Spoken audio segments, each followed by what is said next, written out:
We are not. I wasn't a normal person. Yeah.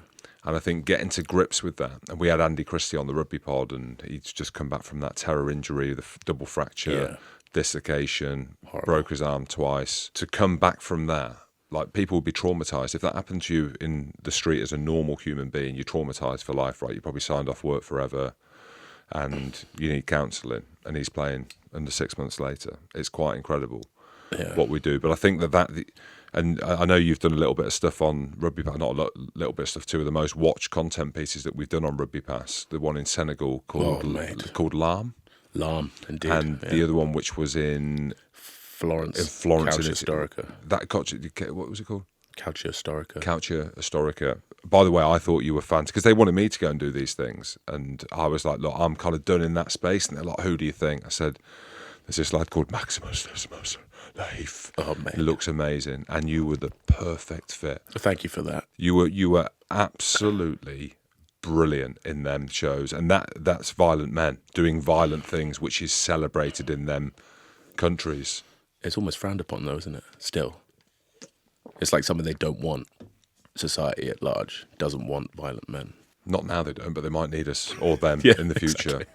But was it frowned upon them? I mean, I know they are, especially Senegal being an African country. I mean, I didn't even see one woman at all. Was it all men in the stadium, or was there women in the stadium? No, there were some women, but it was mostly heavily, men. Yeah, heavily dominated by men. And then with the Calcio Storico, a lot of the guys, in terms of that front line, so the guys in the back line are sort of ex-rugby players. Some of them do a little bit of MMA and stuff, but the front line guys are just bruisers. They're all like, some of them have got records for boxing and MMA. It's really quite impressive. Like, you see some of them and you're just like, they're all quite slick as well. They've got all their sort of Santa Croce tattooed on them. They've got the Blanchi or the Rossi Azzurri tattooed on them. It's like...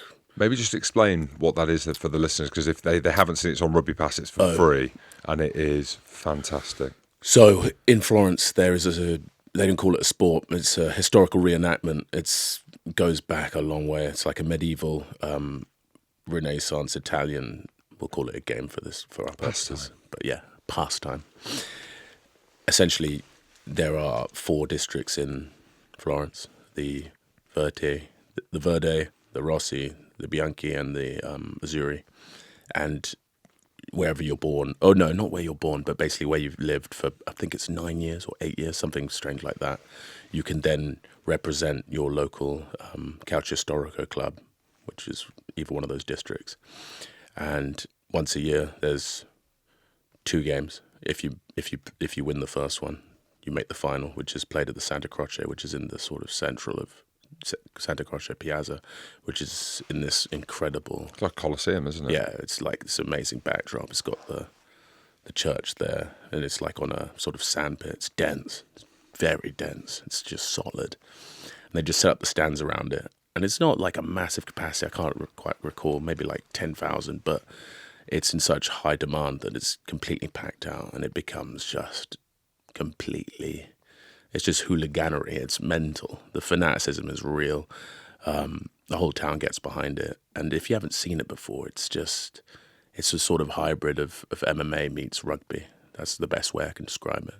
So the front line is essentially involved in fighting each other. So you're trying to pin down your opponent in order to create space for the back line to score, which is a goal across the width of the whole field. Yeah, it's wild. But you can punch as well. You can punch. And it's all it's pretty much bare knuckle. You can kick. So guys with MMA training or boxing training do very well at it. It's wild. You know the Canones. Of course, I know the Canones. And the Canones are desperate to do it after rugby as well. Nicolos just tapped. I was sitting with him and he was just loving it. And Marvin Vittori came down from the UFC. Yeah, I saw his stuff on social. Yeah, it's just... Imagine him doing that. It's just, it wouldn't seem fair, would it? But it was amazing. So lads getting flatlined left, right and centre. Well, or, I mean, obviously they know it's coming, so because it's a sport and they're moving into different positions, so they know they're not getting blindsided. They're not getting blindsided, so the refs are trying to stop, like, sort of blindsided kick punches. So they're like, there's all these officials running around trying to stop 2-on-1s, etc. So they're trying to make the contest as civil as possible. But there were a few knockouts. I remember when you're interviewing the guys, though, they're so like nervous. They're like terrified of what's about to happen. They're very scared about looking foolish or the contest in its own way, and you can sort of see it because at the beginning, one of the players in the Azzurri completely lost it and it almost cancelled the whole match, and he was sent off straight away. And that sort of, I don't know, it didn't ruin the contest, but Azzurri had held the title for like 3 or 4 years on the bounce, and then the Rossi have come through now, and they're the daddies. Yeah, they've won it a couple of times now. And what do they win at the end of it? I just think it's immortality. Yeah, it's just legacy, innit? Immortality. Yeah, immortality, legacy. Yeah. I love that still exists. Oh, There's a gladiatorial feel to it. Absolutely, it's fantastic. And that's why it was so good. I think it did 5 million views. Yeah, it was on there. And you know what? It's the whole thing. The audience will dictate what they want, and they clearly want to see that because so many people watched it and shared it. Yeah, no, absolutely. There is definitely an appetite for violence. There always will be, won't there? Dun, dun, dun. Yeah. That's why the sport that we play is great. Are you naturally, would you say, violent, or is yours more around the training, athleticism aspect to it?